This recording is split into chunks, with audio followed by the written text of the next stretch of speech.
Welcome to Camp Constitution Radio with your host, Hal Shurtleff.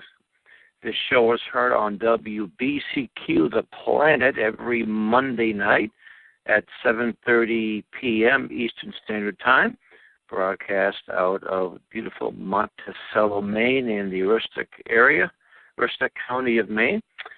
And, in fact, I just returned from a trip up, not quite that far, but I was in Lincoln and Lee in the capital area and the coast. Anyway, this show was brought to you by Camp Constitution. You can learn about Camp Constitution by visiting the website, campconstitution.net. Among other things, Camp Constitution runs a week-long family camp, which next year's camp, July of 2016, will run from July 10th to the 17th. It's held in the Towanipi Christian Retreat Center, and we have a lot of exciting speakers and activities. And also, this show is heard also on impnation.com every Saturday at 4 p.m. With me is, I should say, my co-host, Tom Moor, Tricon Tom Moor, who's also an instructor at Camp Constitution, and a campfire guitarist as well. Tom, welcome to the show. That's right. Well, that's Tom Moor. You don't need to amplify the voice of recording, sir. He's got a loud voice. Anyway, today the show is recorded in advance. Today is Sunday, November 22nd. And it was just interesting, an interesting coincidence that I was watching with my wife. I think it was about a few minutes into midnight, this TV show. It was an old recording of a show called Bones, and they were some Secret Service types came to this office. I guess the show takes place in 2009. And they kind of shut everything down. They wouldn't let anybody out. They had to examine these bones, and during the show, you got the idea that the remains of John Kennedy, and I said, what a coincidence. It's, happens to be November 22nd, the anniversary of President John F. Kennedy's assassination.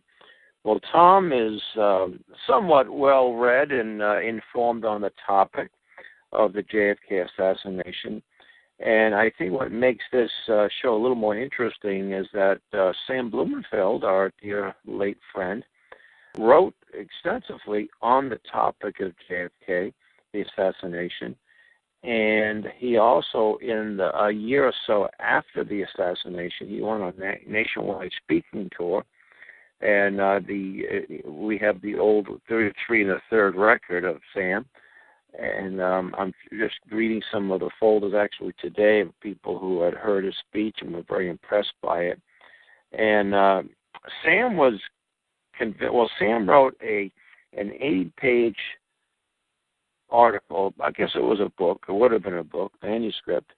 It had not been published, but he gave me the rights to, or not the rights, but he left me his library and said that we'd be happy to make this available. It's on the scribd.com, I'm sorry, not scribd.com, but if you go to campconstitution.net, and you see Sam Blumenfeld material, just hit that and you'll see manuscripts and you'll see it. He also wrote some articles on the subject as well. And Sam was absolutely convinced that it was the KGB that with the help and acquiescence of the CIA. And he also wrote a larger, almost by the time you saw the manuscript, about 250 pages or so. Anyway, that is, John gave it back to me, and I put it in a box so I know where to find it, and I never been able to locate it, but we'll find it soon enough. And now, Camp Constitution itself does not take a position on who did the assassination. People are free to draw their own conclusions, of course. My opinion, and again, I'm not an expert, nowhere near the stretch that Tom Moor is, but I believe that JFK's refusal to buy into our presence in Vietnam, or he was not going to make that happen. He would use his office wherever he could to stop our involvement in Vietnam, or at least escalating our involvement. That's my opinion why he was killed. But Tom, just give your take a little bit on it. I know you've traveled to the Dallas, I think the 50th anniversary. I actually went there too, probably about 2005 or so. I visited the Conspiracy Museum, not to be confused with the Sixth Floor Museum. And it's a fascinating place, which I recommend people who are into the subject, either of you, visit if they're in Dallas, or their website. I'm sure it's available somewhere. And it was my opinion that the folks who run this, and it's a fascinating little hole-in-the-wall type of a museum, I think they sort of lean towards J. Edgar Hoover and the FBI is involved with the assassination. I had left them some articles that were published in the American Opinion, some reprints by Alan Stang that came out in the 70s. Well, Tom, let me just kind of toss it over to you, and you can sort of your thoughts and your comments on the subject. To note that John Fitzgerald Kennedy was actually a historian himself, and his older brother, Joseph Kennedy Jr., was the one that they really tapped to be president, but Joe was killed flying a combat mission in World War II, so then it fell upon Jack. But had Jack had it his way, he probably would have taught history at Harvard. And it's interesting that a little bit of humor here. So when he did finally become president, and he invited a Harvard historian, actually a Pulitzer Prize-winning Harvard historian, to join him in the cabinet, and that was Arthur Schlesinger Jr. And Schlesinger had already won the Pulitzer Prize for a book called The Age of Jackson, and of course would also write one about the JFK administration called 1,000 Days. So anyway, Arthur gets there the first day in the Oval Office, and he walks up to President, and okay, by now you got to call him Mr. President. He says, Mr. President, I'm very honored, but I have no idea what I'm doing here. And Jack looks at him and says, Arthur, neither do I. So, yeah, that's Jack really had the common touch. You know, Republican, Democrat. I just want to mention a few of the conservative things that he did that I think may have led to his downfall. And, well, he lowered taxes. Most people don't know that. I don't think that was a factor. Most people also don't know that our money, our currency rather, if you look at the top of it, it says Federal Reserve Note. Well, Lincoln actually was one of the first to print greenbacks, which are printed directly out of the Treasury, and I actually have some Kennedy greenbacks which say United States notes and owe no debt of interest to the Federal Reserve. We actually pay interest just to use our money. Most people don't know that, and Jack was stopping that process. Interesting, that was when Johnson was president, they stopped having them. All during Kennedy's, we had the silver, yes. One thing that I've noted with Kennedy and with a lot of presidents, you have, as we know from Mr. Perloff, the Council on Foreign Relations has a lot of power as to who their cabinet will be. And they assigned Mr. Lovett, who along with John J. McCloy was referred to as the imps of Satan. Yeah. Right, and they were a group of a larger group of 6 of wise men, East Coast, mostly Groton educated. Harriman was one of them.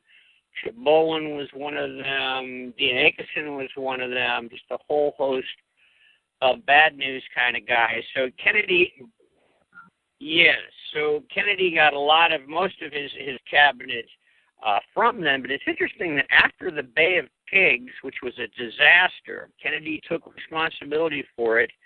And then when he went ahead and fired one of the sacred cows, and that was Allen Dulles of the CIA. And, of course, Dulles was establishment way back, helped to establish the Council on Foreign Relations.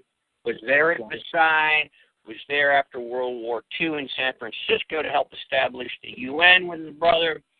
And so Kennedy fired him, and not only that, but then he put in a National Security Action Memorandum number 55, and what that did was it took covert operations out of the hands of the CIA, which had actually been put into the hands of the CIA in the Truman administration under Bedell Smith. He was the one that did that, and he preceded Dulles in the CIA. So Kennedy was basically putting covert ops directly under his watch via the Joint Chiefs, taking the CIA out of the loop. And that sent shockwaves through the halls of the secret established government. That was one of the big things, I think. And then following up on that with Vietnam.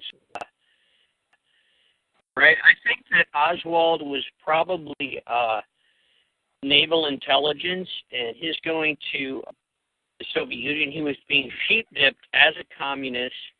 The summer before the whole thing, he worked for a front organization called Fair Play for Cuba, where he acted like a communist in New Orleans, and yet he was right. That was set up right in the office of Guy Bannister. Interestingly, Guy was a Bircher, ultra right wing. So why would there you have? So that's where you sort of have what some people say the right and the left coming together, but really it's the establishment controlling both sides. And Oswald was in that nexus in that summer in New Orleans, and that's how Jim Garrison, the district attorney in New Orleans, eventually took up the case to find out who this Oswald was, and I think that he probably didn't even fire a shot on that day, Hal. You know, they did the what are those tests where they do the traces of gunpowder and so forth. They didn't find anything. They found a palm print on the gun, but that could have been done actually after Oswald was killed. Very strange how Oswald was killed. You mentioned Ed Lansdale. I actually knew, if people have seen the Oliver Stone movie, for what it's worth, JFK, there's this Donald Sutherland character that's this shady CIA guy that seems to know a lot of the facts about what happened, and they meet in the mall in Washington. I actually met that guy myself. I read his book.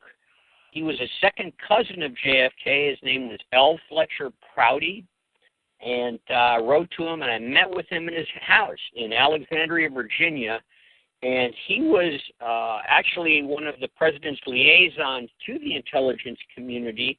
And it's funny because he was a very trusted man of JFK, second cousin from Springfield, Mass., as I said. He just had a lot of credentials. He was a real-life good guy, James Bond. During World War II, he actually flew Chiang Kai-shek, who was one of the good guys in China, to the Tehran conference. He was, back 43, I'm thinking that would have been. Yeah. And then, but in 63, he was sent to the South Pole. Now, he would have been one of the ones that set up the security in Dallas. And so he was actually getting back from that mission on this date, on November 22nd. He was in Christchurch, New Zealand, and then he gets this Christchurch Extra, and it has all this detailed information on Oswald, all these pictures, details about his defection to Russia. And this was actually, when he calculated it later, this was actually before Oswald was actually booked for the crime in Dallas. Oswald had been arrested under the crime of shooting Officer Tippit. That's why he was arrested originally. I don't know if it was Oswald that took a shot at this guy. They may have blamed him for it, but it's very interesting. So I think Oswald was your straw man. He was a patsy, as he said. It's interesting, when he was arrested, okay, so Prouty reads this paper. He later calculates the time differences and realized that all of this information was sent over the wires right away. It had been prefabricated. There was no way they could have put this all together on the spot before Oswald is even charged with the crime of shooting the president. That's how Prouty figured this out, because Prouty actually worked during covert ops and worked doing this type of thing. When we were actually, the CIA was actually fighting communists back in the 50s and so forth. And so Prouty realized right away kind of what had happened there. And so then you have Lyndon Johnson in. Oh, this is very interesting. So as for Vietnam, people ask for proof. Okay, Tom, what is the proof that Jack did not want to get into Vietnam? So about a month at John Kennedy, yeah, I feel like I know the guy. I actually did a podcast on him on the Midnight Ridecast. But anyways, how do you know that Jack wasn't trying to get into Vietnam? And what I say was there was a National Security Action Memorandum 263, which came out in the fall of 1963, and it had two parts to it. And I actually looked in the Newton Free Library to find a bound copy of it. The first part of this National Security Action Memorandum said 1,000 troops will be pulled out of Vietnam by the end of 1963, which was actually done. The second part, which was put in a strange part of the book, you'd think they would put them both in the same part, but they kind of hid it so it would be hard to find, but it's definitely there, said all U.S. personnel will be removed from Vietnam by 1965. Okay, why 1965? Kennedy wanted to get reelected. That was a hot potato. He wasn't going to put that on the front burner. And why did he use the term all personnel? Well, at that time, Vietnam was mostly CIA. And so all personnel means everybody is getting out. And that's a direct order. Now we get to really interesting part. So what overturned that was the following memorandum, which was National Security Action 273, which was not done by JFK. It was pioneered by Max George Bundy, Yale Skull and Bones, another one of those people brought in for Lovett. And the original draft was drafted in Washington November 21st, 1963, the night before JFK, night before his boss, not really the boss, was about to be assassinated. McGeorge drafts this thing that says, no, we are going into Vietnam. It's a green light document. And that was the first memorandum. And my friend Fletch was in the loop, so he happened to have a copy of this first memorandum. And I said, Fletch, I want to see that. He offered to make a copy. I said, no, that's okay. But I held this in my hand. I said, wow, it can be found online. It's the first draft copy, or also called the Assassination Eve draft of 273. And, of course, when Johnson was elected, then he signed it right away. And, a month or Tonkin Gulf was 9 months later. That was bogus, of course. Perloff is actually writing about that, our friend Jim Perloff. It's sort of interesting. They say history repeats itself. He kind of reminds me of the reluctant Kaiser Wilhelm on the eve of World War I. In other words, the Kaiser was surrounded by very powerful men behind him. One of them was Max Warburg, whose brother started the Federal. Wheels were already turning. He was handed this thing saying, we're going to go into this war, just like Johnson was. And, hey, Johnson was 1 or 2 cars behind JFK, so Johnson knew, okay, I better sign this thing, right? But he was like the reluctant Kaiser. And it's interesting when the Kaiser, this is an interesting fact of history repeating itself, too. The Kaiser actually wrote this on a desk from the HMS Victory. So it's a British warship desk that the Kaiser signs the mobilization order for World War I, stands up and says, gentlemen, you will live to forget this. I mean, you will live to regret this. No, we can't forget it. I mean, we're on the 100th anniversary of World War I. So then Johnson, his desk isn't made from another British warship. Yes, the HMS Resolute, also known as the Resolute desk. We all know it from the photo of little John Kennedy with the little door, at his father's feet walking, coming out of the door from the other side when he's like 3 years old. And but isn't it ironic that these two very tragic wars were written on the desks made from British warships? That's just a strange fact of history. I like stuff like that. But anyway, yes, it's on a day like this that I remember Jack for all the good things he did for America. I just want to mention a couple of other ones. When he was still a representative, before he was even a senator in the late 40s, when we had the whole fiasco, actually this is when John Birch was killed over in China, Jack took a stand against the Truman White House, and I can't remember the exact words, but he stood up and he railed in the House floor and said, this is an absolute mistake. How could we blow this? And he stood up actually twice. There were 2 days, like within 2 weeks, where he stood up and said, I can't believe how you blew it. But like your father, Hal, interesting.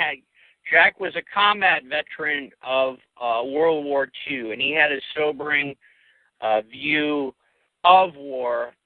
Just like Ron Paul was a flight surgeon in Vietnam, so you see a lot of death, you see a lot of war.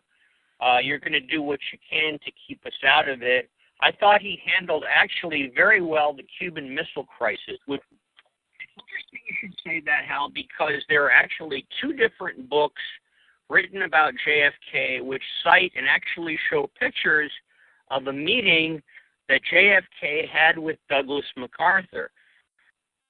JFK valued MacArthur as the #1 old China hand view, American view of the Pacific. And what MacArthur said to him, he says, anybody starts a land war in Vietnam ought to have its head examined. That's a direct quote. Interesting fact of Truman, real quick. The month after, so December 1963, after JFK had been killed, Truman writes an op-ed piece writing about how he thought the CIA had greatly overextended its mission. It was out of control. This was not what he signed up for. And it was just a month after. Now, he didn't mention the JFK assassination. But it's an interesting timing, and who should show up in Independence, Missouri, on his doorstep but Allen Dulles, the fired Allen Dulles. And he said, Harry, you're going to have to retract that. And Harry said, no, I'm not going to retract it. Isn't that interesting? Let me ask this trivia question. Who was the first public elected official to publicly criticize the CIA? And most people would be interested. Surprise line, it was John McCarthy. He, by the way, was very friendly with the Kennedy family. They did not censor him, neither. Joe, and also he dated one of the Kennedy girls. So I'm of the opinion that if Joe McCarthy married one of the Kennedy girls, I think history would have been a little. They would have found someone else to be the boogeyman, or they would have probably been a little kinder to him.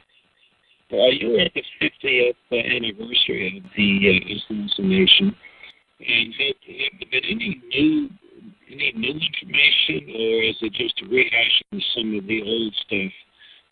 You're sort of on the cutting edge of this. I think there's probably a number of these JFK assassination theory groups out there. Yeah, there are. As people say, there are as many theories as a dog has fleas.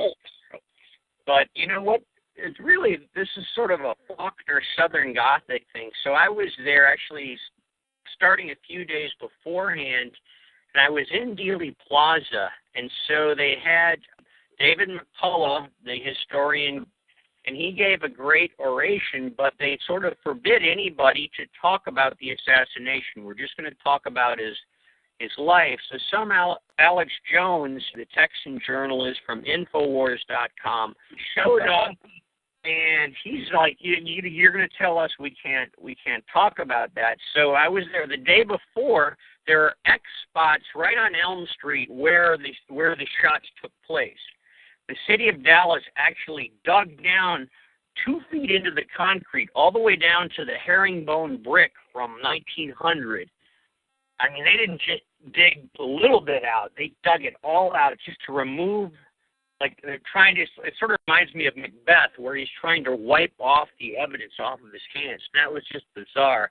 But the next day, this is funny, I called our friend Pastor Lear up in New Hampshire. I said, Pastor, there's this march going to take place. And what I knew is, unfortunately, a lot of the younger marchers, Texans especially, they like to bring firearms to the march, and they don't know quite what they're going to run into. I totally believe 100% in the right to bear arms, but then there's the Johnny Cash song about when you got to leave your guns at home, and this was a dangerous situation. I showed up earlier. I talked to them. I said, guys, don't draw those guns today. Do not do that. It could be a bloodbath if you do that. At the very least, the press will say, "Oh, look, see, they're all." And so these, and then I actually said a prayer. The pastor says, just tell him you're an assistant pastor. You helped me out at Camp Constitution, other places. So I told Alex I'm an assistant pastor, and then he introduces me on TV as a full pastor. I don't have time to refute that, so I just go in, I give a prayer. Part of the inaugural prayer, there were 4 official inaugural prayers. I quoted from actually a Baptist Texan preacher that said, let us teach true freedom as a way of life. That was part of the official prayers of JFK's inaugural. Anyway, we want to thank you. Just a half hour. This is a fastest half hour radio. It doesn't take much, but so where should people go if they? What do you recommend they go if they want information on the? I would look at the JFK Lancer site. I would also look up L. Fletcher Prouty, Prouty. He's got a site. And also you can visit campconstitution.net. See where it says Sam Blumenfeld material and manuscripts, and you can find that 80-page manuscript, which actually is pretty fascinating because he originally was going to call it the Smurf, because it's the kill. Smurf, which is James Bond. And it mentioned that you had said the same thing, that John Kennedy was a fan of the James Bond. He loved that. That was the last movie he ever saw, was From Russia with Love. Yep. Okay, well, thanks for listening, folks. God bless. Until next week.